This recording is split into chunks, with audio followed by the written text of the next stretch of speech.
প্রত্যেকটা লং ড্রাইভে যাওয়ার আগে আমরা একবার চেক করে নিই যে গাড়ির চাকায় হাওয়া ঠিক আছে কিনা। ঘুরতে যাওয়ার সবথেকে বিরক্তিকর জিনিস হলো ট্রাফিকে আটকে যাওয়া। আমাদের ৪ ঘন্টার ড্রাইভ হলে প্রথম ১ ঘন্টা আমাদের টরন্টো থেকে বেরোতেই লেগে যায়। এই প্ল্যানটা আমাদের শনিবার আর রবিবারের রাতে স্টে, তাই শনিবার একদম ভোরবেলা আমরা বেরিয়ে গেছিলাম। আজ 15th অফ অগস্ট, আর 15th অফ অগস্টে আমরা ডিসাইড করলাম যে আমরা ডোম এক্সপিরিয়েন্স করতে আসবো।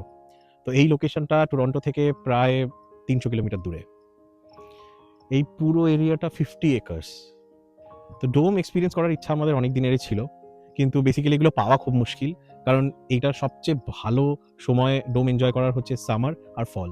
তো ফলে আমরা থাকছি না, তাই সামারটাই আমাদের জন্য আইডিয়াল।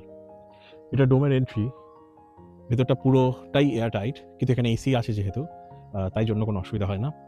পাশে যে লেকটা আছে, এখানে আমাদের আজকে বোটিংয়ের প্ল্যান আছে, যেহেতু আমরা বোটিং করতে ভালোবাসি। যদিও আমাদের বারবিকিউ করার ইচ্ছা আছে এবার, তো আমাদের একটু পরে গিয়ে আমরা কিছু মাংস কিনে আনবো, সেটা বারবিকিউ করবো। আপাতত এই প্ল্যান। ভেতরটা ঘুরে দেখাই, না হলে বোঝা যাবে না কতটা সুন্দর। এই ছোট্ট ডোমটার মধ্যে কিভাবে সব কিছু কত পার্টিকুলারলি সাজানো আছে। Special thanks to the host, শুধুমাত্র এইটার জন্য।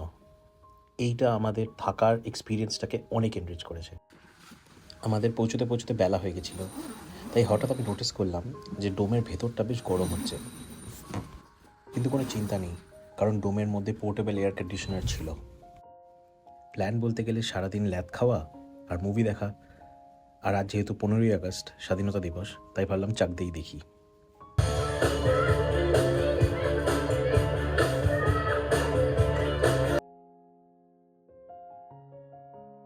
পরের দিন ঘুম থেকে উঠে এইরকম একটা দৃশ্য।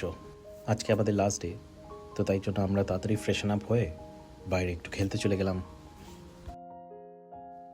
এই ডোমের আশেপাশে আওয়াজ বলতে গেলে শুধু পাখির ডাক, গাছের শব্দ, লেকের আওয়াজ। সারাদিন গাড়ির হর্ন আর লোকের চেঁচামেচি শুনতে শুনতে অভ্যস্ত আমরা, তাই এই অভিজ্ঞতাটা কিন্তু খুব ভালো লাগলো আমাদের।